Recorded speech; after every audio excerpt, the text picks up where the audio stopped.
obviously starting off with Rebel Vet was a little shaky, but we had a lot of support. Right. And through that process, I just learned how to do everything myself, like how to source blanks, how to get a printer, getting tags on, all that shit. Like, it's crazy. I had to learn it myself too. Like, I don't know how it was for you, but it's crazy because I knew someone that was already kind of into it and knew where to get blanks from and all that. You would think? You would think. That motherfucker didn't share shit with me. Right.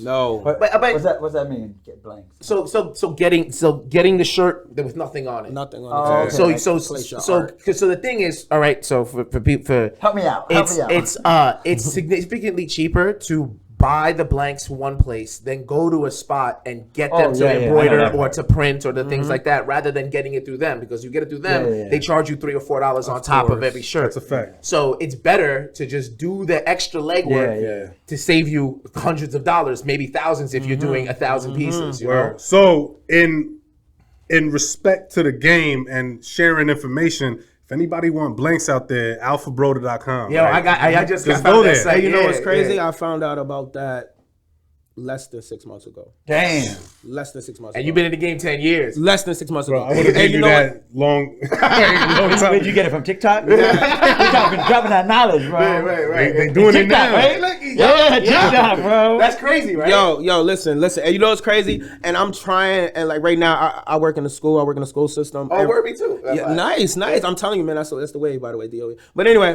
regardless of what, I work in there, and there's this young boy. He always comes to me once he found out, I dibble and dabble with clothing or what have you. He comes to me, and I want to make sure he's doing the right thing. Yes, and then I give like I don't have it all, but what I know, that young boy's gonna know, yo. Right.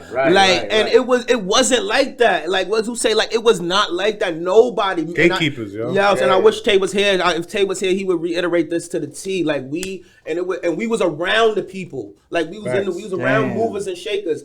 And like right after that show, we was put in that position, and nobody. You think somebody would be like, yeah, you know what I'm saying? This is how we go about this. Nah, nobody. Nah. So I want to still tapping into like getting started. What was your brand? Like the brand that you were like, oh man, I fuck with this shit. Because for me, it was Kid Robot. Like, I don't know if y'all know about Kid Robot. Yeah, of course. But Kid Robot, when they started dropping the hoodies with the numbers on the inside, I was like, ooh, that's exclusive as fuck. Because I'm the only one with 345, number 345 or something like that.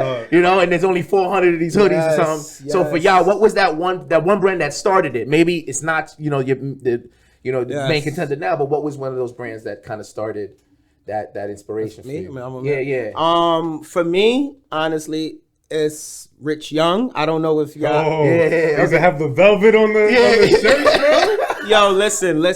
And I always have this conversation amongst peers or what have you. Listen, bro. Rich Young, like Fab started this independent brand which calls merch now, which flourished off of, because Rich Young was so high class streetwear to the point where I used to cut school and go to Soho, come back up. It wasn't there, but regardless, come back up to 59th. That's the only way it was at Vinny's right there before you get to the NBA store right there. He used to have them in there going crazy. So me and but we was young boys, like we was 9th grade, what have you. So they used to not let us come in like that. So we pulled up every Wednesday, because attendance wasn't taken to third period on Wednesday. So we used to go down there on Wednesday right after third period. We just pulled up every Wednesday and we came in. Y'all gotta let us in. Caught 2 Rich Young pieces, all that, and then that was it for me. And I seen the way Rich Young was carved out, and that made me say, I want to design. Like I want to dibble and dabble and do this. What about you, Zeus? Rich Young, not Rich Young, but that brought it back because I had a couple T-shirts. It was different. It was it was a beautiful cut. They always had the high class printing on it. So it was hard. For me, it was just real like streetwear. It was Stussy and Billionaire Boys Club, which I still wear to this day. Like those are obviously pioneers. But now there's a lot of brands that's doing their thing. Like Hidden New York. Oh man. Yo, I'm taking I am fucking following everything they do because they started from having to put out ads, not selling anything. It was just a page that was posting behind the scenes shit. Like they was getting photos that was like, yo, you had to be connected to get those images. It wasn't just some regular off Getty Images bullshit. It was like, yo, you know somebody. Yeah, and then I think Drake like posted or retweeted them, and then they blew up and they started dropping their own shit. People and start their pages from Hidden. Like people go to Hidden, Facts. get content, and start pages and be low key successful. Like that's how popular. Yeah, Hidden so is. Like Hidden is a huge inspiration. I look at how they do their website, how they do their promos and all that shit like that. And they're fairly new. They're like last 5 years. Yeah, like Stussy, Billionaire Boys Club. I've never been a huge Supreme fan. It's always super difficult